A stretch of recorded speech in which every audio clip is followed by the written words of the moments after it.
نحمدہ و نصلی وسلم علی رسولہ الکریم اعوذ باللہ من الشیطان الرجیم بسم اللہ الرحمن الرحیم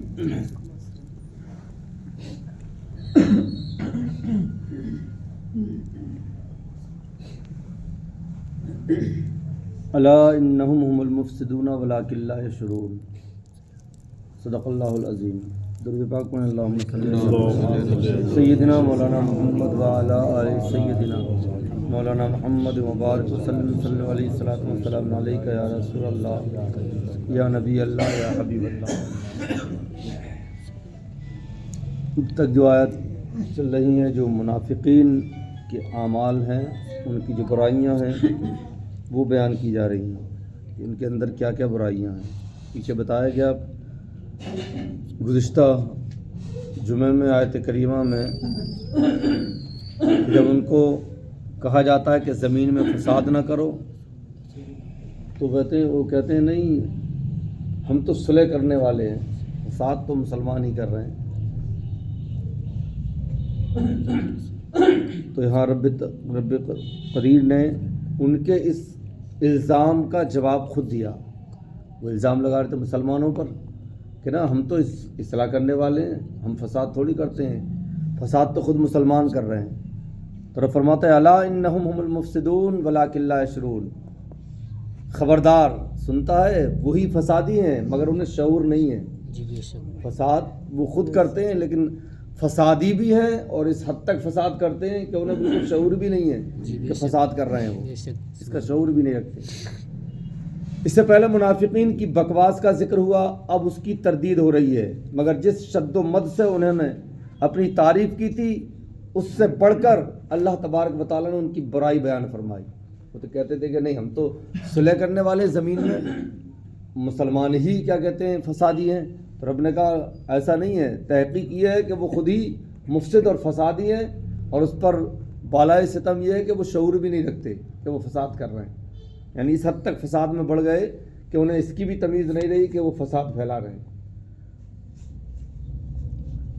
یہاں یہ فرمایا جا رہا ہے کہ دیکھو یہی لوگ اول درجے کے فساد کرنے والے ہیں مگر ساتھ ہی ساتھ اول درجے کے بے شعور بھی ہیں کہ ان کو فساد اور اصلاح کی تمیز ہی نہ رہی. دل کے اندھے ہونے سے ظاہری اعضاء بھی بیکار ہو جاتے ہیں. وہ دل کے جیسے اندھے ہوئے تو ان کی عقل، ان کی سوچ، ان کی سمجھ، ان کی نگاہیں، ان کی بصارت اور سماعت اس نے بھی کام کرنا بند کر دیا ہے. صوفیہ کرام فرماتے ہیں کہ انسان کا تعلق دنیا سے بھی ہے اور دین سے بھی، لیکن دنیا اور دین آپس میں ضد ہیں. دنیا کا سنبھالنا دین کو بگاڑنا ہے اور دین کی اصلاح دنیا کو فاسد کرتی ہے. حقیقت پر نظر رکھنے والے دین کی زیادہ فکر رکھتے ہیں اور بہت دفعہ دین کے مقابلے میں دنیا کو بگاڑ لیتے ہیں. لیکن ظاہر میں لوگ دنیا کو دین پر مقدم سمجھتے ہیں کہ دنیا کے لیے دین کو برباد کر ڈالتے ہیں. منافقین انہی لوگوں میں سے تھے کہ جن کی نگاہ میں فقط دنیا کا حاصل کر لینا انتہائی کمال تھا.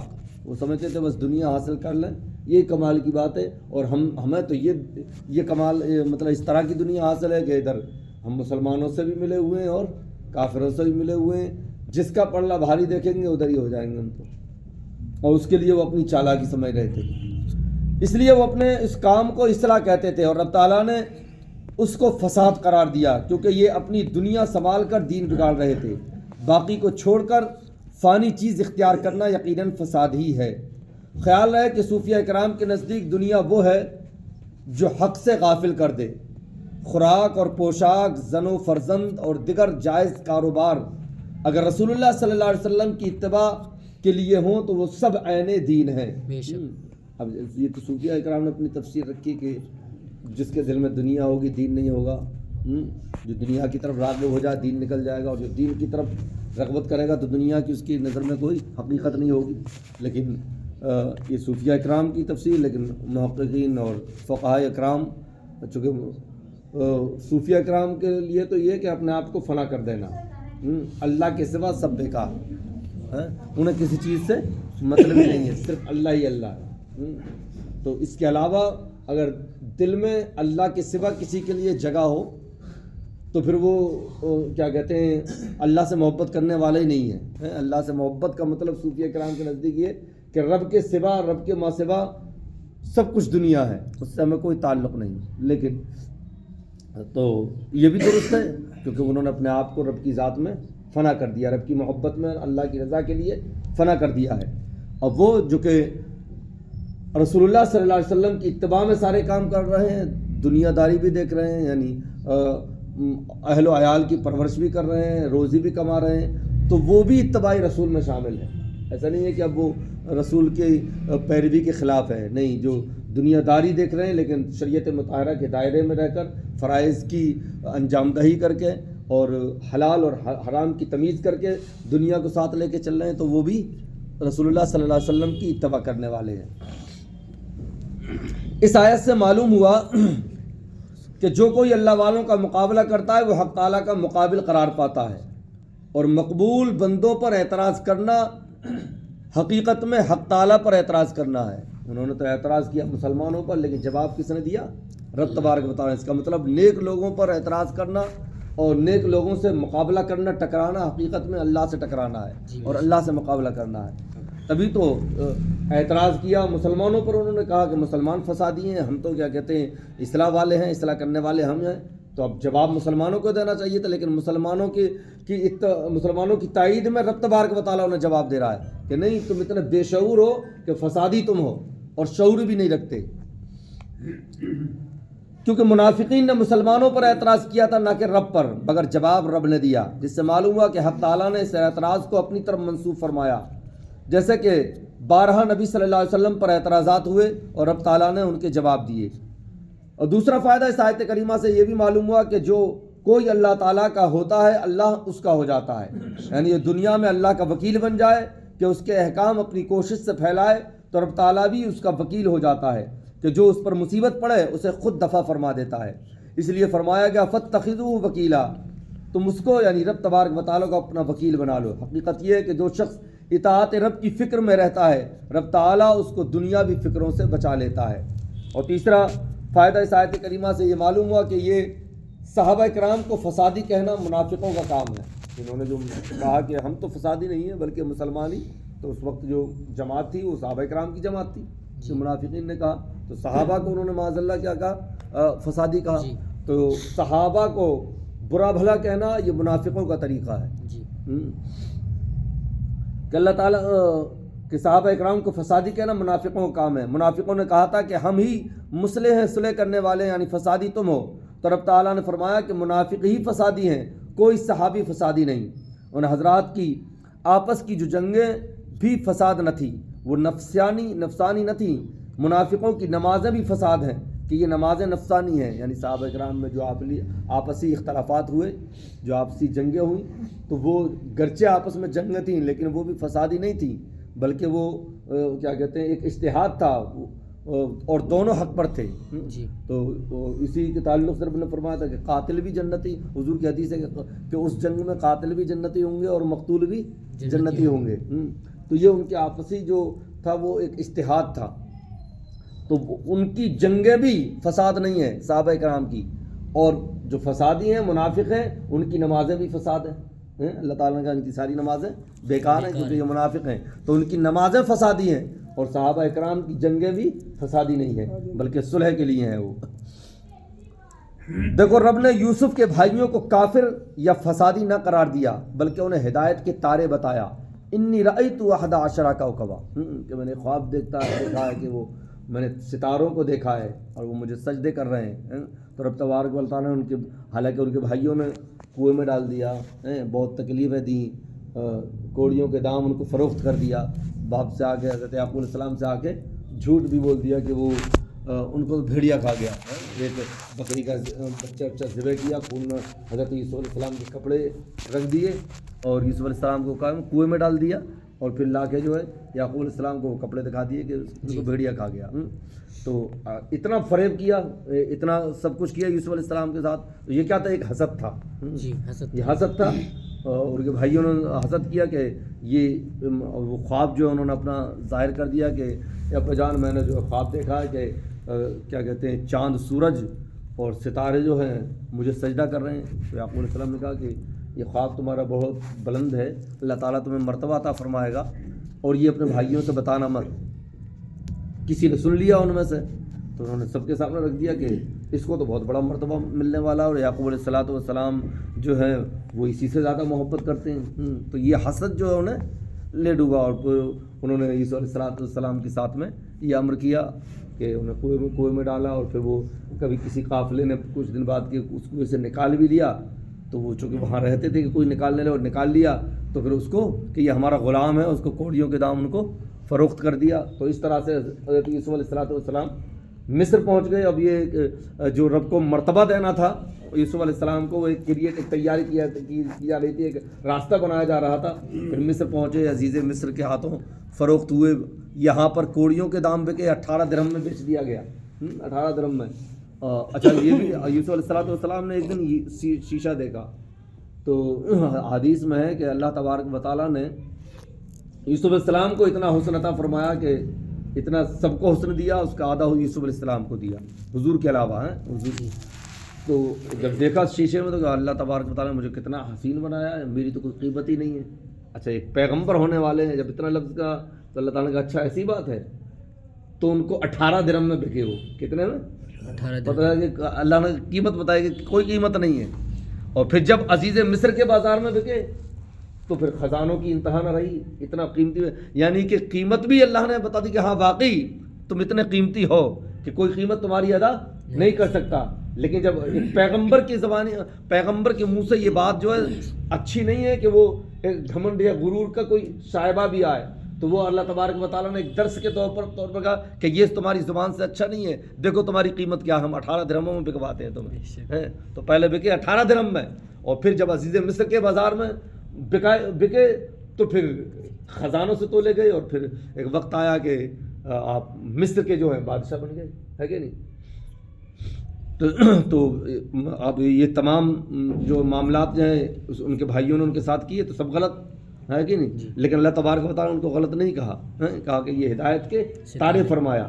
ہاں ایک وقت ان کے ساتھ جو رہا وہ چونکہ اللہ تبارک و تعالیٰ یوسف علیہ السلام کو وہاں پر پہنچانا تھا تو وہ حالات بھی بننے تھے. اب اللہ تبارک و تعالیٰ فرماتا ہے وَإِذَا قِيلَ لَهُمْ آمِنُوا كَمَا آمَنَ النَّاسُ قَالُوا أَنُؤْمِنُ كَمَا آمَنَ السُّفَهَاءُ أَلَا إِنَّهُمْ هُمُ السُّفَهَاءُ وَلَٰكِن لَّا يَعْلَمُونَ. اور جب ان سے کہا جائے کہ ایمان لاؤ جیسے اور لوگ ایمان لائیں تو کہیں کیا ہم احمقوں کی طرح ایمان لائیں. أَلَا إِنَّهُمْ هُمُ السُّفَهَاءُ وَلَٰكِن لَّا يَعْلَمُونَ. فرماتا ہے خبردار، سنتے ہو وہی احمق ہیں مگر جانتے نہیں.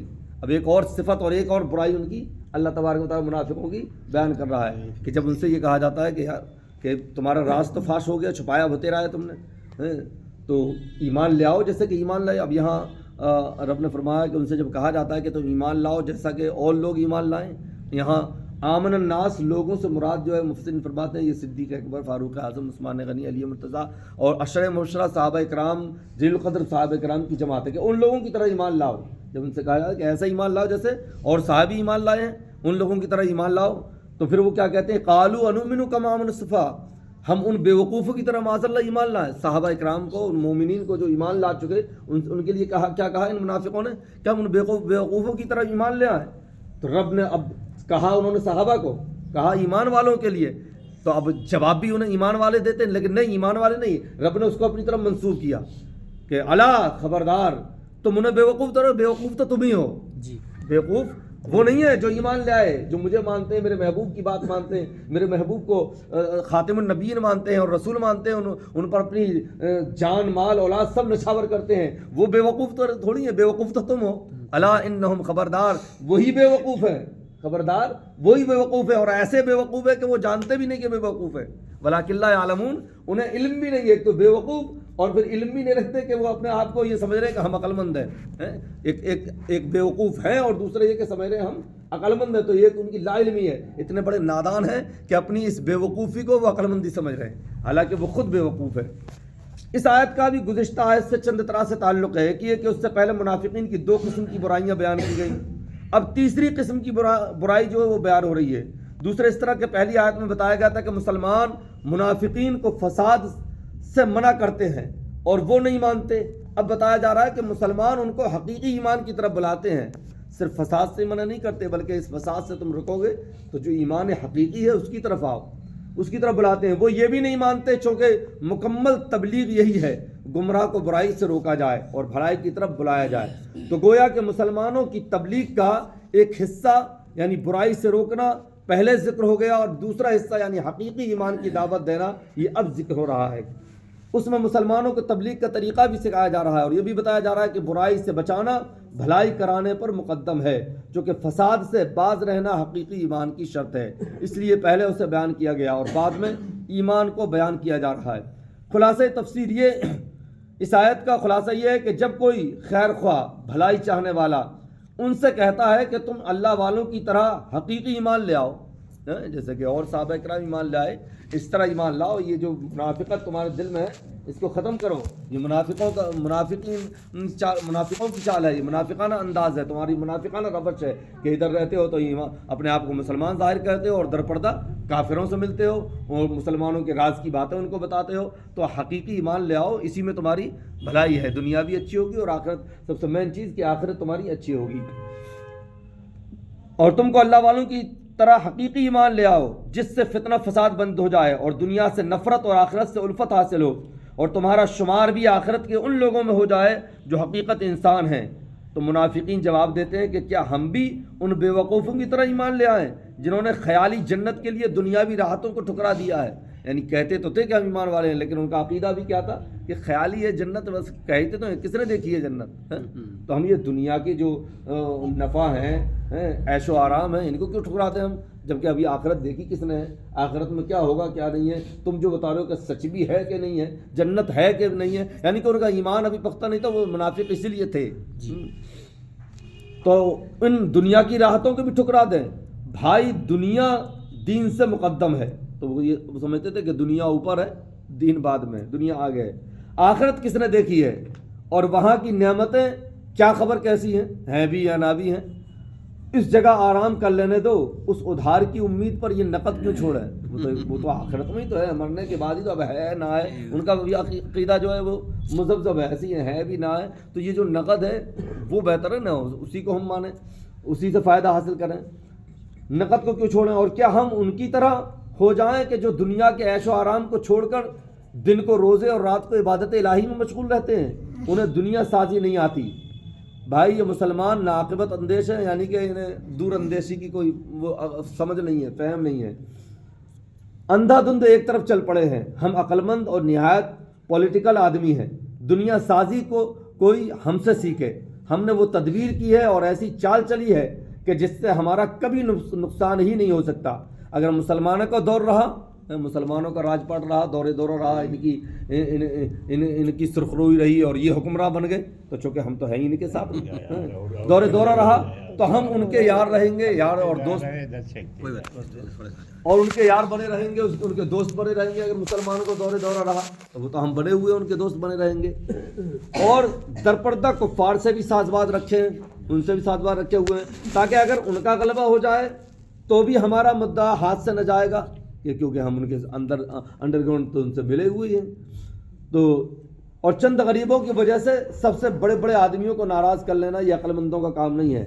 تو حق تعالیٰ نے جواب دیا کہ یہ بڑے ہی احمق اور بے وقوف ہیں، کیونکہ ان کی یہ دو رنگی چال ہر طرح خطرناک ہے۔ کبھی ایسا وقت آ جائے گا کہ دنیا میں انہیں کوئی نہ پوچھے گا اور قیامت تک ان پر لعن طعن ہوتی رہے گی۔ تو جو منافقین ہیں ان پر قیامت تک لعنت جو ہے وہ برستی رہے گی، وہ اپنے آپ کو چالاک سمجھتے تھے۔ اس آیت کریمہ سے بھی چند فائدے حاصل ہوئے۔ اس آیت سے ایک یہ فائدہ ہوا کہ دینی باتوں میں اللہ کے مقبول بندوں کی پیروی کرنا ضروری ہے، کیونکہ یہاں حکم دیا گیا ہے کہ مقبولوں کی طرح ایمان لاؤ، جو اللہ کے مقبول بندے ہیں انہی کی طرح ایمان لاؤ، اسی میں بھلائی ہے۔ دوسرا یہ فائدہ کہ اس سے معلوم ہوا کہ مذہب اہل سنت و جماعت حق ہے۔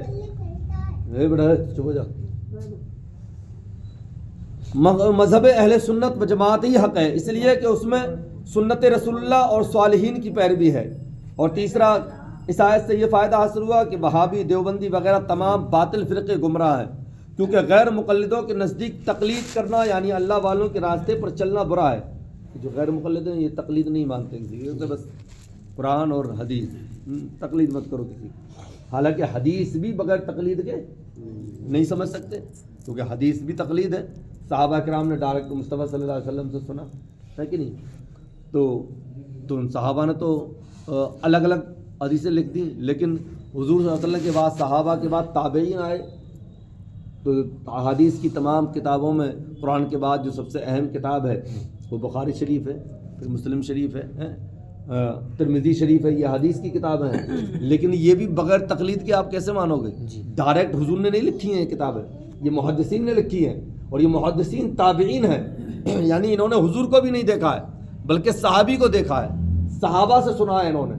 تو اب تم کہتے ہو کہ نہیں تقلید جو ہے وہ ضروری نہیں ہے، تو بغیر تقلید کے تو یہ وہابی بھی نہیں بن سکتے، کہ کہتے ہیں حدیث اور قرآن، بس قرآن اور حدیث. تو حدیث تو بغیر تقلید کے حدیث بھی نہیں سمجھ سکتے، کیونکہ حدیث بھی حضور سے ڈائریکٹ نہیں آئی تمہارے پاس، بلکہ اس حدیث کو جو اکٹھا کیا ہے بخاری ہے، مسلم ہے، ترمذی ہے، ابن ماجہ ہے، نسائی ہے، یہ تمام صحاح ستہ کی جو حدیثیں ہیں یہ بھی تابعین نے لکھی ہیں. محدثین جو ہے وہ تابعین ہے، ڈائریکٹ حضور سے نہیں لی، بلکہ ایک جماعت بیچ میں ہے، صحابہ سے انہوں نے لی ہے، صحابہ سے روایت ہے، ان سے پر بھی ہیں. تو اگر تقلید کو یا حدیث مانتے ہو تو تقلید ماننی پڑے گی. تو اپنے آپ کو اہل حدیث کہتے ہو تو بغیر تقلید کے اہل حدیث بھی نہیں ہو سکے، حدیث کو بھی نہیں مانا جا سکتا. تو یہ تقلید کو برا کہتے ہیں.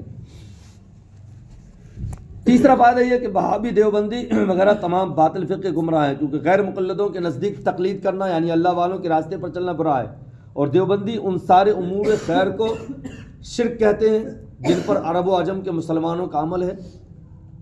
چوتھا فائدہ یہ کہ صالحین کو برا کہنا منافقوں کا طریقہ ہے. آج کل بھی رافضی خلفائے راشدین کو اور خارجی علی مرتضیٰ کو برا کہتے ہیں. جو رافضی ہیں، شیعہ ہیں، وہ صحابہ جو خلفائے راشدین ہیں، ابو بکر صدیق، فاروق اعظم، عثمان غنی، ان کو برا بھلا کہتے ہیں، گالیاں تک دیتے ہیں معاذ اللہ رافضی. اور جو کیا کہتے ہیں خارجی ہیں، جو امیر معاویہ کو مانتے ہیں اور حضرت علی سے بغض رکھتے ہیں، تو وہ کیا کہتے ہیں حضرت علی کو گالی دیتے ہیں. تو یہ دونوں فرقے باطل ہیں، خارجی اور رافضی. چوتھا یہ کہ صالحین کو برا کہنا منافقوں کا طریقہ. آج کل بھی رافضی خلفائے راشدین کو اور خارجی علی مرتضیٰ کو برا کہتے ہیں، بلکہ تبرہ یعنی گالیاں دیتے ہیں معاذ اللہ. رفافظ کا رکن ایمان ہے یہ رافضی جو ہیں، جو شیعہ جن کو کہتے ہیں، یہ ان کا تو اس وقت تک رافضی نہ ہوگا جب تک کہ خلفائے راشدین کو برا بھلا نہ کہہ لے، ان کو گالیاں نہ لے دے. یہ ان کا یہ رکن شرط ہے کہ علی کو وہی مانے گا جو ان تینوں کو معاذ اللہ گالیاں دے اور برا بھلا کہے. حالانکہ یہ منافقوں کا کام ہے. صحابہ کو سفہا کہہ کر تبرہ کرتے تھے. سفہا کہتے ہیں بے وقوفوں کو معاذ اللہ، جو ابھی گزرا ہے. تو یہ ظاہر سی بات ہے کہ ان کو تبرہ کرنا، یہ گالیاں دینا ہے. غیر مقلد اماموں، خاص کر امام اعظم رحمۃ اللہ علیہ کو گالیاں دیتے ہیں. دیوبندی تمام زمانے کے اولیاء اللہ مقبولین بارگاہ علماء اکرام کو مشرک اور کافر جانتے ہیں، کیونکہ میلاد شریف کرنا، حضور صلی اللہ علیہ وسلم کی تعریفیں کرنا ہی شرک ٹھہرا. تو اس صورت میں کوئی عالم اور ولی شرک سے بچا ہی نہیں ان کے نزدیک. اگر تقویت الایمان کی شرکیات پر غور کیا جائے تو خود اسلام کا ماننا شرک ہو جائے گا. ایسی عبارتیں انہوں نے دیوبندیوں نے اپنی کتابوں میں لکھ دی ہیں. مرزائی گزشتہ انبیاء کو، چکڑالوی صحابہ اکرام اور محدثین کو، نیچری تمام اکابرین کو برا کہتے ہیں. اس آیت سے معلوم ہوا کہ یہ سب کے سب گمراہ ہیں. اور پانچواں فائدہ یہ کہ اس میں دیندار عالموں کو تسلی ہے کہ وہ بے دینبی کی بدزبانی سے رنجیدہ نہ ہوں. اس آیت سے یہ بھی معلوم ہوا کہ جو دیندار ہیں وہ ان بے دینوں کی باتوں سے جو رنجیدہ نہ ہو. جیسے کہ ان منافقوں نے صحابہ اکرام کو معاذ اللہ برا کہا، تو اب صحابہ کو بھی تسلی دی گئی کہ تمہیں کیا کہتے ہیں بزدل ہونے یا رنجیدہ خاطر ہونے کی ضرورت نہیں ہے. یہ تو ہیں ہی ایسے، برے تو یہی ہیں، فسادی تو یہی ہیں، بے خبر تو یہی ہیں. تو تمہیں رنجیدہ ہونے کی ضرورت نہیں ہے، تم حق پر ہو، حق پر ڈٹے رہو. یہ کتنا ہی برا والا کیا ہے، یہ اس کا خمیازہ یہ خود بھگتیں گے. پانچویں ہے کہ اس میں دیندار عالموں کو تسلی ہے کہ وہ بے دینبی کی بدزبانی سے رنجیدہ نہ ہو، بلکہ یہ سمجھ لیں کہ اہل باطل کا ہمیشہ یہ دستور رہا ہے کہ وہ حق کو حق کے ماننے والوں کو برا کہتے رہیں، انہیں رنجیدہ خاطر کرتے رہیں. حق یہ ہے کہ علماء اکرام دین مصطفیٰ صلی اللہ علیہ وسلم کے محافظ اور چوکیدار ہیں. اب یہ کیوں کہتے ہیں کچھ لوگ ہیں جو علماء کو بھی برا کہتے ہیں، کیڑے نکال لیتے ہیں، عالم کر رہے ہیں، علماء کر کیا رہے ہیں، یہ نہیں کر رہے، وہ نہیں کر رہے، وہاں بددینی پھیل رہی ہے، وہاں لوگ اتنے بے نمازی ہیں، نمازی نہیں بن رہے، انہیں یہ دین نہیں سکھا رہے، تو تنقید کرتے رہتے ہیں علماء کرام پر. اور بہت سے اہل سیاست کا بھی آج کل یہ پروپیگنڈا ہو گیا کہ ارے یہ علماء ہی بہکاتے پھر رہے ہیں، جبکہ سب کو مل کے چلنا چاہیے، ایک دوسرے سے کہ دین کو اور ایک دوسرے کے مذہب کو سمجھنا چاہیے، ایک دوسرے کے مذہب کی عزت توقیر کرنا چاہیے. حق یہ ہے کہ علماء اکرام دین مصطفیٰ صلی اللہ علیہ وسلم کے محافظ اور چوکیدار ہیں.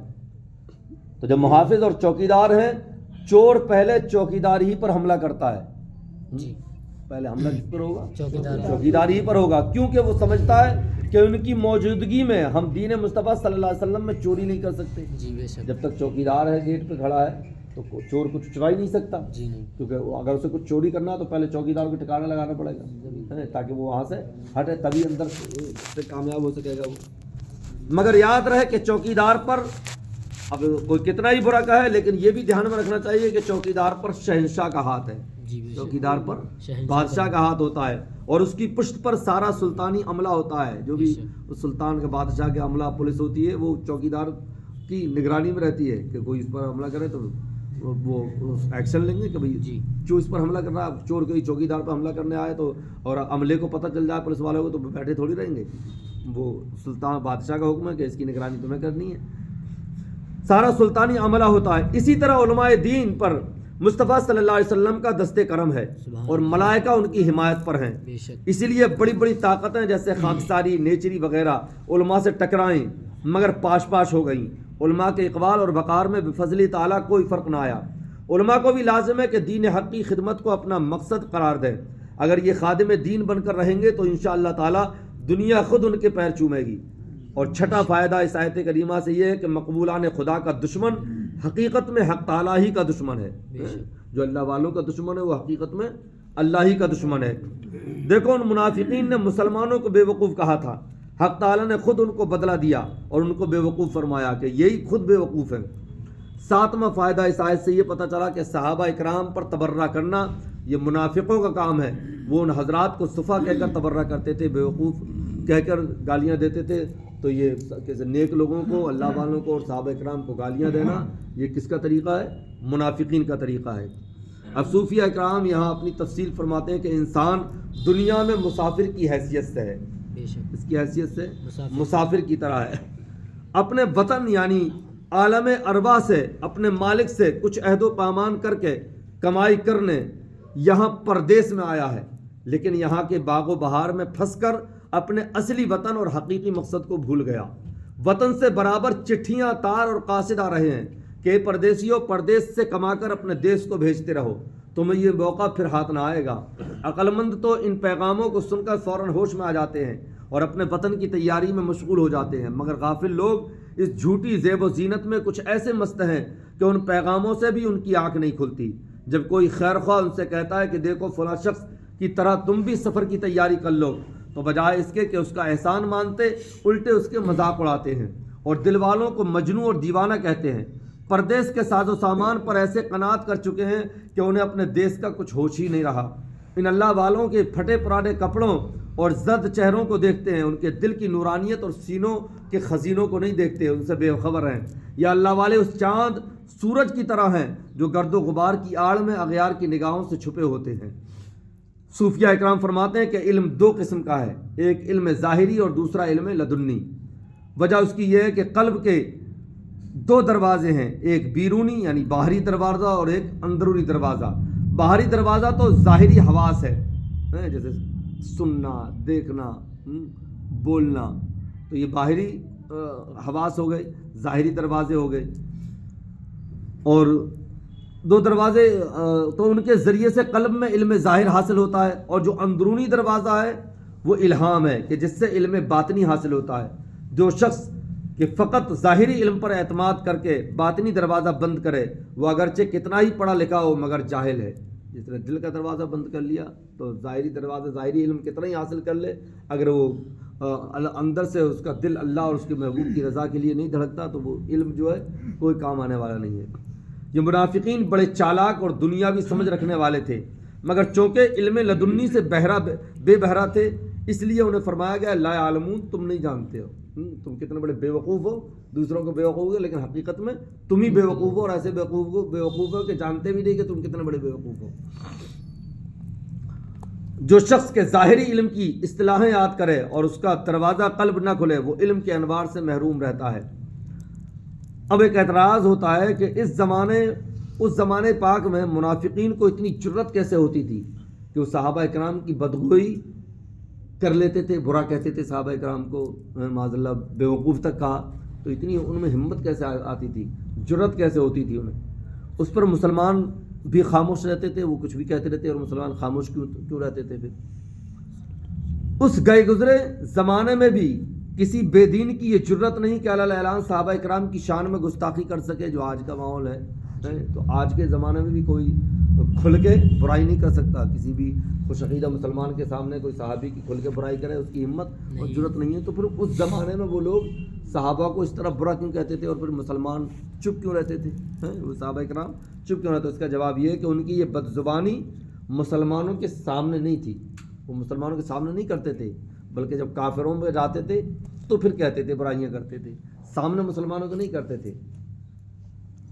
ان کی بدزبانی مسلمانوں کے سامنے نہ تھی، یہ تبرہ بازیاں خاص مجلسوں میں کرتے تھے، رب تعالیٰ نے ان کا پردہ فاش کر دیا۔ آج کل کے گمراہ فرقے بھی اپنے برے عقیدے مسلمانوں سے چھپاتے پھرتے ہیں، مگر حق تعالیٰ ان کی تحریروں اور کتابوں سے ان کے راز فاش فرما دیتا ہے۔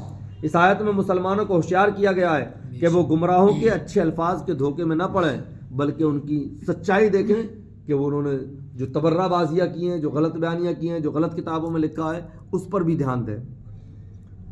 اور دوسرا اعتراض یہ کہ عقائد میں تقلید کرنا منع ہے اور تقلیدی ایمان کا اعتماد نہیں، لیکن اس آیت سے معلوم ہو رہا ہے کہ دین میں تقلید چاہیے، کیونکہ یہاں یہ کہا گیا کہ مسلمانوں کی طرح تم بھی ایمان لے آؤ۔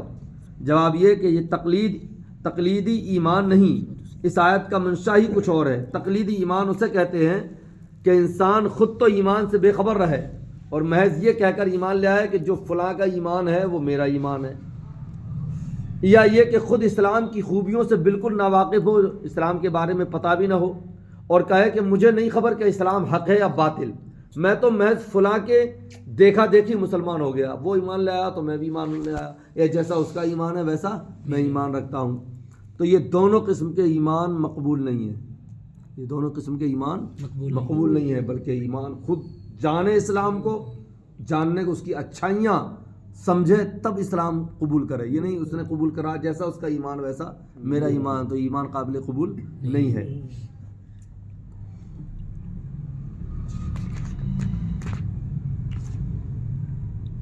اور پڑھیں؟ ہاں۔ اور پھر رب فرماتا ہے اب جب یہ سب ہو گیا کہ یہ منافق جو ہیں کہتے ہیں کہ جب ان سے کہا جائے کہ ایمان والوں کی طرح ایمان لاؤ، ان لوگوں کی طرح جو پہلے ایمان لا چکے ہیں حقیقی ایمان لاؤ، تو کیا کہتے ہیں وہ تو معاذ اللہ ان بیوقوفی کی طرح ہم ایمان لائیں۔ تو رب نے ان کا جواب دیا کہ بیوقوف تم ہو لیکن تمہیں اس کی خبر نہیں ہے۔ اب رب ایک اور ان کی برائی بیان کرتا ہے، وَإِذَا لَقُوا الَّذِينَ آمَنُوا قَالُوا آمَنَّا وَإِذَا خَلَوْا إِلَىٰ شَيَاطِينِهِمْ قَالُوا إِنَّا مَعَكُمْ إِنَّمَا نَحْنُ مُسْتَهْزِئُونَ، اور جب ایمان والوں سے ملیں تو کہیں ہم ایمان لائے، اور جب اپنے شیطانوں کے پاس اکیلے ہوں تو کہیں ہم تمہارے ساتھ ہیں، ہم تو یوں ہی مذاق کر رہے تھے ان سے۔ جب ایمان والوں کے پاس رہتے ہیں تو کہتے ہیں ہم تو ایمان والے ہیں، اور جب شیطانوں کی مجلسوں میں جاتے ہیں، کفاروں کی مجلسوں میں بیٹھتے ہیں تو کیا کہتے ہیں کہ نہ ہم تو تمہارے ساتھ ہیں، ان کو ساتھ تو سمجھ لو مذاق کر رہے ہیں، استہزاء کر رہے ہیں۔ اس آیت کا تعلق بھی پہلی آیتوں سے چلتا رہا ہے، ایک یہ کہ اس سے پہلے منافقوں کے 3 عیب بیان ہو چکے ہیں، اب یہ چوتھا عیب بتایا جا رہا ہے۔ دوسری یہ کہ پہلے منافقین کی دینی حالت اور صرف مسلمانوں کے ساتھ برتاؤ وغیرہ کا بیان ہوا، اب یہ بتایا جا رہا ہے کہ ان کا معاملہ مومنین اور کفار دونوں سے کیسا ہے۔ اور تیسرا یہ کہ پہلی آیت کی تفصیل ہے یہ کیونکہ وہاں فرمایا گیا تھا کہ منافقین اپنے کو عقل مند اور مسلمانوں کو بیوقوف کہتے ہیں، اب ان کے اس فریب کا ذکر کیا گیا جس کو وہ عقل مندی سمجھتے تھے۔ اس آیت کریمہ کا شان نزول یہ ہے کہ عبداللہ بن ابی منافق اور اس کے جو بھی ہم نشین جماعت والے تھے، یہ منافق تھا، یہ منافقین کے حق میں یہ آیت کریمہ نازل ہوئی۔ ایک بار انہوں نے صحابہ اکرام کی ایک جماعت کو آتے ہوئے دیکھا تو عبداللہ بن ابی منافق اپنے یاروں سے کہنے لگا کہ دیکھو میں انہیں کیسے بناتا ہوں، کیسے انہیں بناتا ہوں۔ جب یہ حضرات قریب پہنچے تو عبداللہ نے پہلے حضرت صدیق اکبر کا دست مبارک پکڑا اور بولا کہ مبارک ہیں آپ کہ صدیق ہیں، شیخ الاسلام، رسول اللہ صلی اللہ علیہ وسلم کے غار کے ساتھی ہیں، اپنی جان اور مال حضور علیہ الصلوۃ والسلام پر قربان فرمانے والے ہیں، یعنی تعریف کرنے لگا، ان کی صفات گنانے لگا حضرت صدیق اکبر رضی اللہ عنہ کی۔ پھر حضرت فاروق اعظم رضی اللہ عنہ کا ہاتھ پکڑ کر بولا کہ سبحان اللہ، آپ بنی عدی کے سردار ہیں، فاروق آپ کا لقب ہے، اپنی جان اور مال حضور علیہ السلام پر قربان فرمانے والے ہیں۔ پھر حضرت علی رضی اللہ عنہ نے سے ارشاد فرمایا کہ عبداللہ رب سے ڈر، نفاق چھوڑ، منافقین سب سے بدتر ہیں۔ جب ان دونوں سے یہ کہا تو حضرت علی نے کہا اے عبداللہ، یہ نفاق چھوڑ دے، یہ منافقانہ چال چھوڑ دے اور اللہ تعالیٰ سے ڈر، منافقین سب سے بدتر ہیں، لہٰذا یہ منافقانہ چال تو ختم کر دے۔ بولا کہ علی آپ یہ کیوں فرماتے ہیں، ہمارا ایمان بھی آپ حضرات کی طرح ہے۔ پھر یہ حضرات وہاں سے روانہ ہو گئے۔ عبداللہ اپنی جماعت والوں سے کہنے لگا کہ دیکھا میں نے کیا چال چلی، ان لوگوں نے اس کی تعریف کی۔ تب یہ آیت کریمہ نازل ہوئی کہ جب ایمان والوں سے ملتے ہیں تو کہتے ہیں ہم ایمان والے ہیں، اور جب اپنے شیطانی لوگوں سے ملتے ہیں، اپنی جماعت سے ملتے ہیں تو کہتے ہیں کہ ہم تو تمہارے ساتھ ہیں، ان سے تو میں نے مذاق کیا تھا، انہیں صرف بنایا تھا، یعنی کہ بیوقوف بنایا تھا معاذ اللہ۔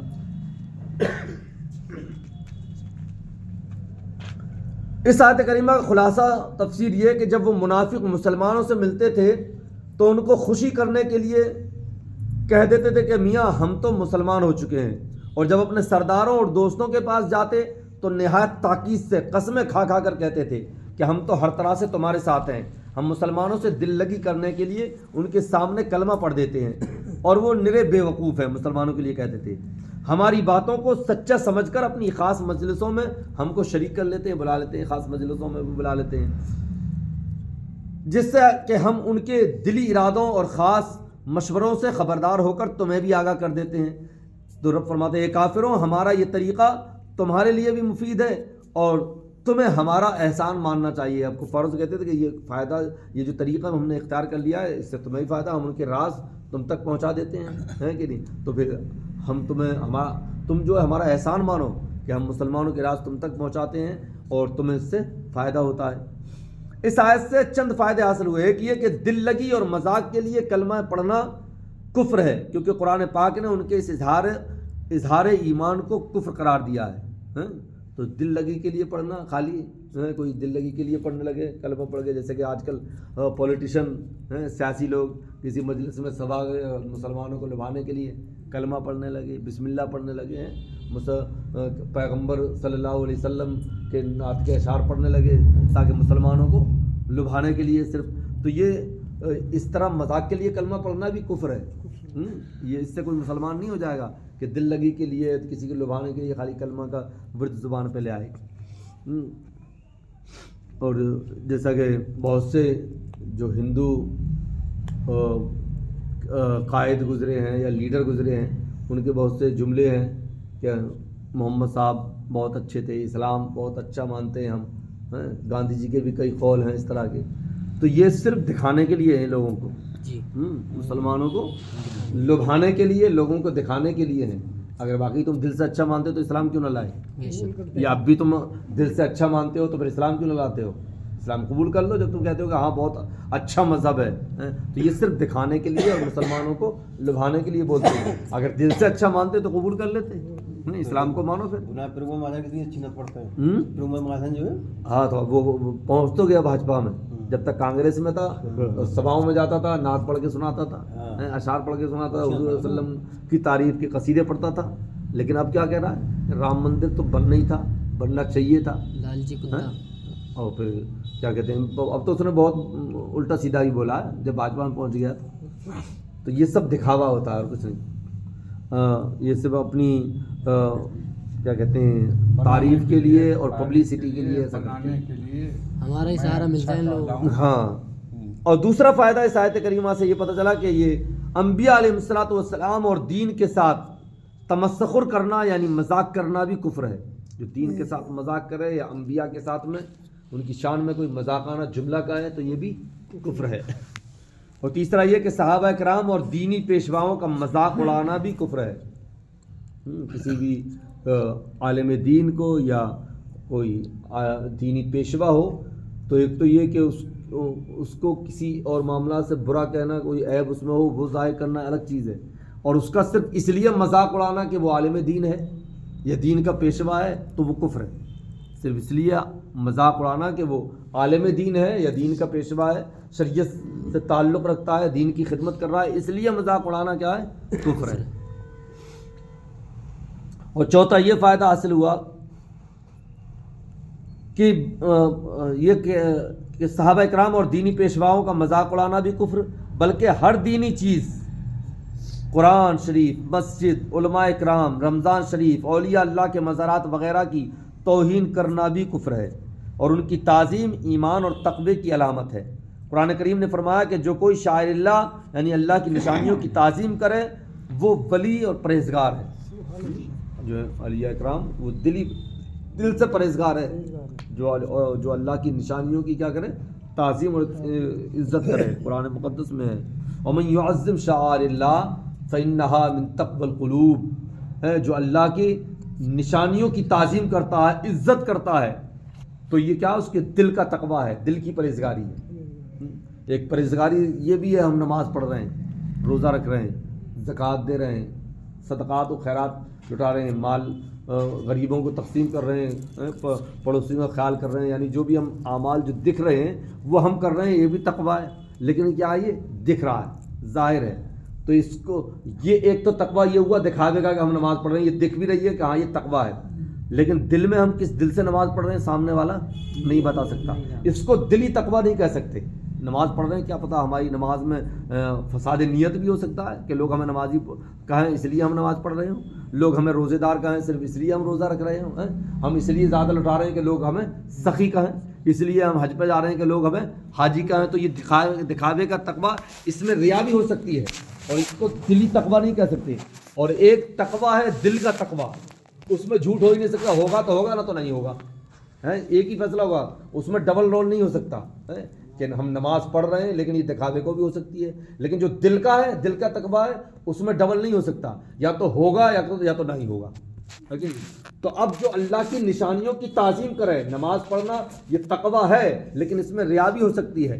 لیکن جو اللہ والوں کی تعظیم کرے، جو اللہ کی نشانیاں ہیں ان کی تعظیم کرے، قرآن شریف، مساجد، مزارات اولیاء اکرام اور انبیاء اکرام کی عزت و توقیر کرے، تو ان کی جو تعظیم کرے، وَمَن يُعَظِّمْ شَعَائِرَ اللَّهِ، جو اللہ کی نشانیوں کی تعظیم کرے، تو وہ کیسا تقویٰ ہے؟ وہ دلی تقویٰ ہے. وہ کہا کہ تقویٰ دل کا تقویٰ ہے. تو دل کا تقویٰ یہ ہے تو اس میں چھوٹ ہو ہی نہیں سکتا، یا تو ہوگا یا ہوگا ہی نہیں. وَمَن يُعَظِّمْ شَعَائِرَ اللَّهِ فَإِنَّهَا مِن تَقْوَى الْقُلُوبِ. تو دل کے تقوی سے ہے اللہ کی نشانیوں کی تعظیم کرنا. چوتھا فائدہ اس آیت کریمہ سے ہے کہ ہر پانچویں یہ ہے کہ لوگوں کا مذاق اڑانا سخت برا ہے. یہ تو اب شاعر اللہ کا مذاق، دینی مذاق، قرآن کا مذاق، انبیاء کا مذاق، علماء کا مذاق اڑانا تو کفر ہے، لیکن لوگوں کا بھی مذاق اڑانا یہ بھی برا ہے. اس سے یہ پتہ چلا کہ لوگوں کا مذاق اڑانا بھی برا ہے، تو کسی کی مذاق نہیں اڑا جائے. یا ایھا الذین آمنوا لا یسخر قوم من قوم، کہ ایک قوم دوسری قوم کی مذاق نہ اڑائے. تو یہ مذاق اڑانا جھگڑے تک لے جائے گا، فساد تک لے جائے گا. اور قرآن مقدس میں چوتھا یہ کہ ایک کی مجلس میں بیٹھنا اور بد مذہبوں کو اپنا دوست بنانا منافقوں کا طریقہ ہے. آج کل یہ مرض عام مسلمانوں میں ہے. تمہارے پاس بیٹھے تو تمہاری تعریفیں ہو رہی ہیں اور دوسری کی برائی ہو رہی ہے، جب اس کے پاس پہنچے تو پھر تمہاری برائی ہو رہی ہے اور اس کی تعریفیں ہو رہی ہیں. تو یہ ڈبل رول ہو گیا، ڈبل چہرے والے ہو گئے. ہاں یہ اچھا نہیں ہے. دیکھا ان دو لوگوں میں کیا کہتے ہیں تھوڑی سی نفرت ہے یا مٹمٹاؤ ہے، تو اب اس کا فائدہ اٹھایا، اس کے پاس پہنچے، اس نے چائے پلا دی تو اس کی تعریف اور اس کی برائی، اس کے پاس پہنچ گئے تو اب اس کی برائی ہوگی اور اس کی تعریف کرنا شروع کر دی اور ایک دوسرے کی چغلی لگانے لگے. ان ایسے لوگوں کو نہیں ہے کیا ہے، ایسے لوگوں کو یہ چغل خوری ہے. لا تدخل النمام لا تدخل جنت، نمام چغل خور جنت میں نہیں جائے گا. ایسے لوگوں کو ایک حدیث سنی اس کے اوپر، جیسے بیلا بکری ہوتی ہے نا اس کی آگ نہ مٹتی ہے، ایسی ان لوگوں کی آگ نہ مٹتی ہے. یہ میں نے سنی حدیث کے اندر سنی مبارک. اور یہ لوگوں کا مذاق اڑانا بھی سخت برا. قرآن کریم نے فرمایا لا یسخر قوم من قوم، کوئی قوم دوسری قوم سے مذاق نہ کرے. حضرت موسیٰ علیہ السلام سے بنی اسرائیل نے عرض کیا تھا کہ آپ ہم سے سنو، بنی اسرائیل نے عرض کیا تھا کہ آپ ہم سے دل لگی کرتے ہیں، تو فرمایا خدا مجھے اس سے بچائے کہ میں جوہلا میں سے ہو جاؤں. اس سے معلوم ہوا کہ کسی کا مذاق اڑانا جہالت ہے. کسی کا مذاق اڑانا کیا؟ جہالت ہے. خیال رہے کہ مذاق اڑانا اور بات ہے اور خوش طبعی کرنا اور چیز ہے. یعنی کہ طبیعت کو خوش کرنا، کوئی لطیفہ سنا دینا، لیکن وہ لطیفہ بھی سچا ہونا چاہیے، جھوٹ پر آدھارت نہ ہو پورا کہ جھوٹ پر کر دیا. ہاں، تو مذاق اڑانا کسی کا اور ہے اور طبیعت کو کسی خوش کرنے کے لیے لوگوں کی کچھ لطیفہ سنا دینا ہنسانے کے لیے یہ اور چیز ہے. مذاق الگ ہے اور ہنسانے کے لیے لوگوں کو کچھ کہنا یہ اور چیز ہے. دونوں الگ الگ چیزیں ہیں. مذاق اڑانے میں کسی کی دل شکنی ہوگی، کسی کا دل دکھے گا، لیکن ہنسانے میں سب کا دل خوش ہوگا لیکن کسی کا دکھے گا نہیں. اس کو کہتے ہیں ہنسانا، طبیعت کو خوش کرنا. اور کسی کا دل دکھے تو وہ کیا ہے؟ مذاق. اگر 4 آدمی ہنس دے ایک بات پہ، ہاں تو وہ خوش طبعی ہوا. تو اسے دکھی نہیں کہتے. پھر خوش طبعی کو مزاح کہتے ہیں. ان دونوں میں فرق یہ ہے کہ مذاق اڑانے میں کسی کو ذلیل کرنا مقصود ہوتا ہے.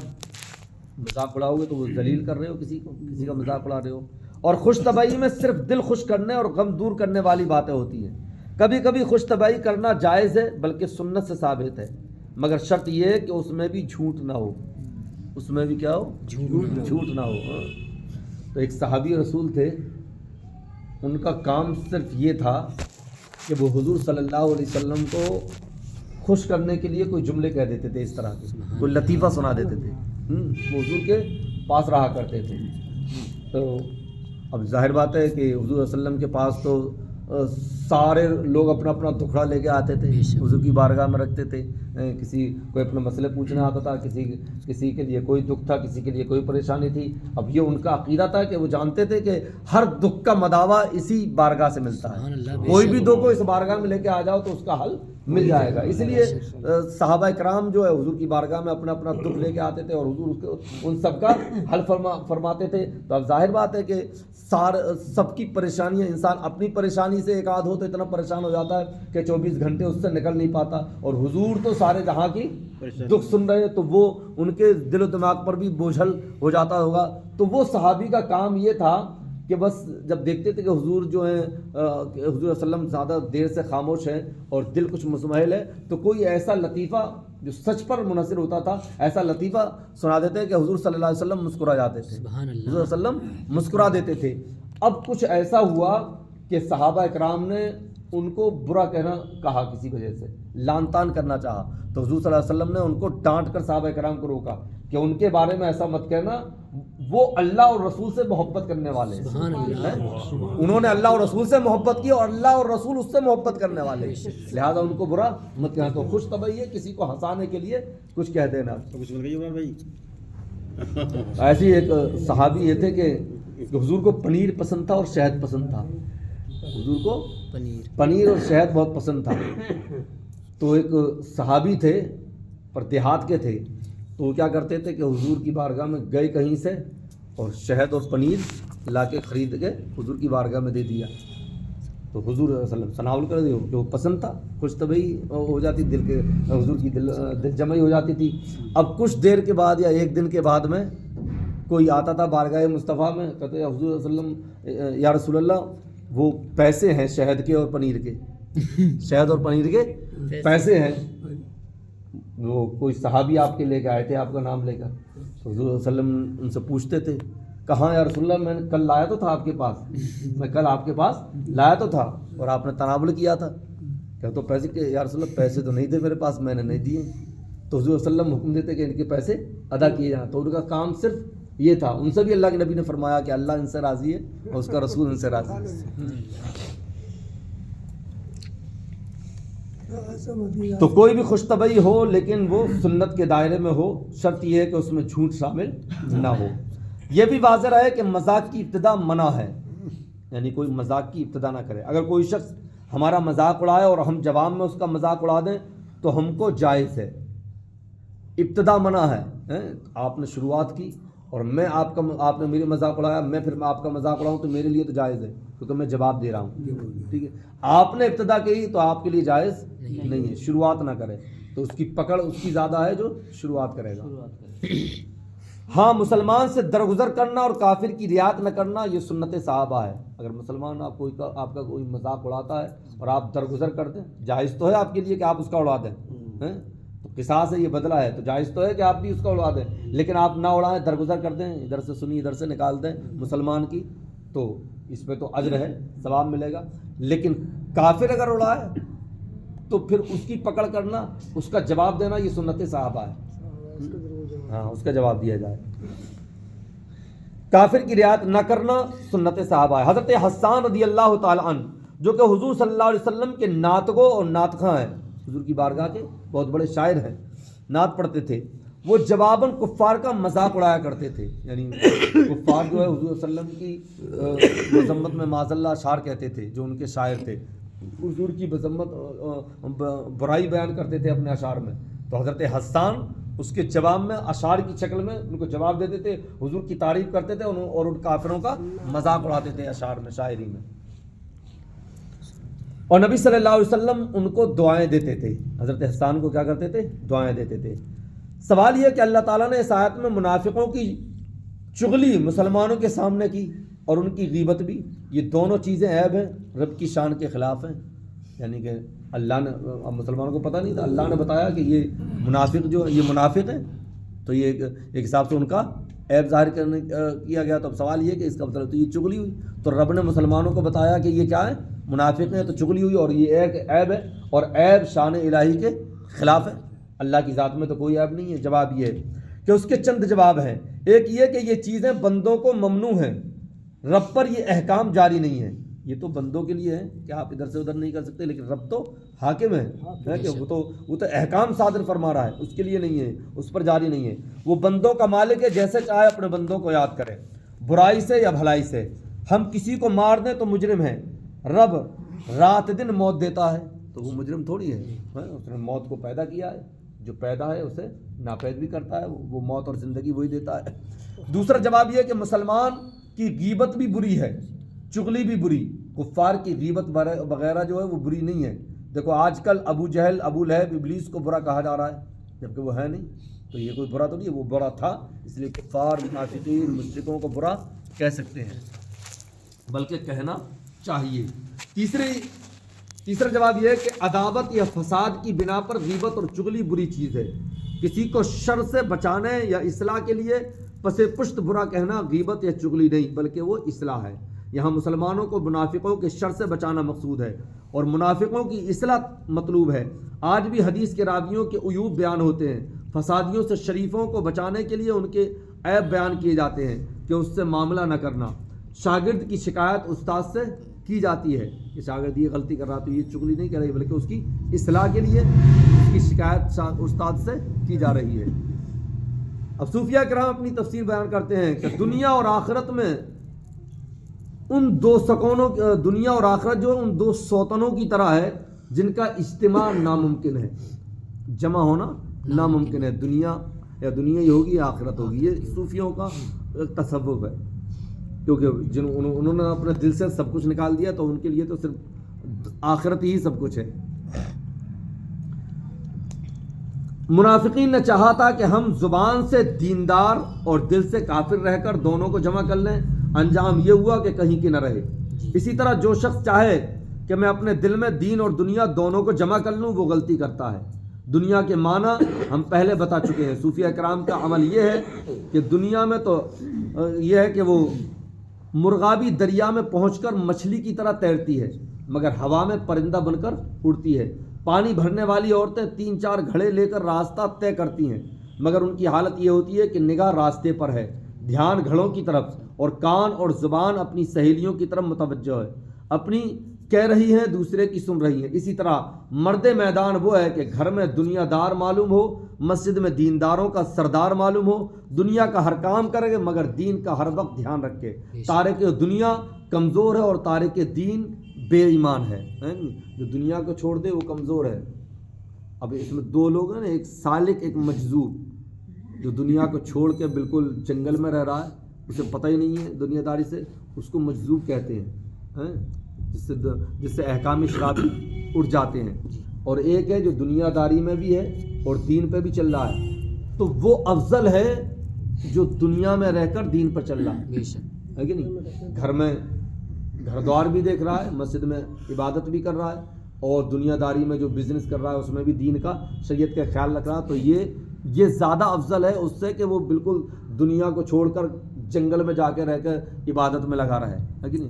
چونکہ اس کے لیے تو پھر اب آسان ہے، اب دنیا داری کوئی چیز اس کے پاس رہی نہیں تو وہ تو اللہ ہی اللہ کرتا رہے گا، تو کوئی مشکل تھوڑی ہے، کوئی بھٹکانے والا نہیں ہے. اب جب لوگوں کے ساتھ میں رہے گا، سماج میں رہے گا، تو ہر چیز دیکھے گا، بہت سی چیزیں بھٹکانے والی ہوں گی، کسی طرف خواہشات جو ہے وہ آمادہ کریں گی، کوئی چیز لینے کی آرزو اور خواہش ہوگی. لیکن جو جنگل میں پہنچ گیا تو اس کے لیے تو بڑا آسان ہے شریعت پہ عمل کرنا. تو وہ افضل ہے جو دنیا میں سماج کے ساتھ رہ کر دین پر چلے، اس کے مقابلے میں جو جنگل میں رہ کر دین پہ چل رہا ہے. اب یہ لوگ جو انہوں نے کہا نا کہ ہم تو ان کے ساتھ مذاق کرتے ہیں، آخری بات ہے، ان کے ساتھ مذاق کرتے ہیں، ہم تو تمہارے ہی ساتھ ہیں. یہ تو کہا نا منافقوں نے کہ ہم تو تمہارے ہی ساتھ ہیں، ہم تو مسلمانوں سے کیا مذاق کرتے ہیں. اللہ نے اس کا جواب دیا، اللہ یستہزئ بہم ویمدہم فی طغیانہم یعمہون. اللہ ان سے استہزاء فرماتا ہے اور انہیں ڈھیل دیتا ہے کہ اپنی سرکشی سے بھٹکتے ہیں. تو وہ کیا مذاق کر رہے ہیں، اللہ کو سب پتہ ہے، وہ اور اچھی تدبیر کرنے والا ہے. اس کی تفصیل انشاءاللہ آئندہ جمعے میں اللہ تبارک و تعالی ہم سب کو عمل کی توفیق عطا فرمائے.